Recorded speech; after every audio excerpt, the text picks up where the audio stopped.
નમસ્કાર. આજે ક્ષેત્રપાળ વીરદાદાના મંદિરે મહાસુદ પૂનમના પવિત્ર દિવસે ભવ્ય રીતે ભોજન પ્રસાદનું આયોજન કરવામાં આવ્યું છે. આજે મહાસુદ પૂનમના દિવસે ધર્મપ્રેમી જનતા આજુબાજુ ગામડામાંથી ક્ષેત્રપાળ વીરદાદા ઉંદરાના મંદિરે દર્શન કરવા આવે છે અને દર પૂનમે અહીં દાદાના મંદિરે ભોજન પ્રસાદ ચાલુ રહે છે, જે ભક્તો માટે આશીર્વાદ સમાન છે.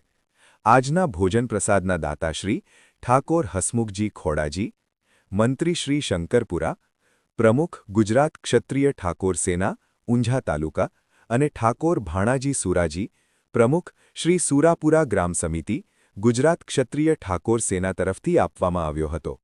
આ પવિત્ર અવસર પર દાતાઓના સન્માન રૂપે ઠાકોર લાડજીજી વણવીરજી, ટ્રસ્ટી, પૂર્વ સરપંચ કાંતિજી, ઠાકોર સરવણજી, ઠાકોર હિંમતસિંહ, ઠાકોર જોગાજી ભુવાજી, ઠાકોર અબુજી, ઠાકોર ભનુજી, ઠાકોર નાગરજી, ઠાકોર જેતાજી અને સુથાર નટુભાઈ બધાએ સાથે મળીને ક્ષેત્રપાળ વીરદાદાનો ફોટો અર્પણ કરી દાતાઓનું સન્માન કરવામાં આવ્યું. ક્ષેત્રપાળ વીરદાદાના આશીર્વાદથી ભક્તોએ ભાવપૂર્વક ભોજન પ્રસાદ ગ્રહણ કર્યો.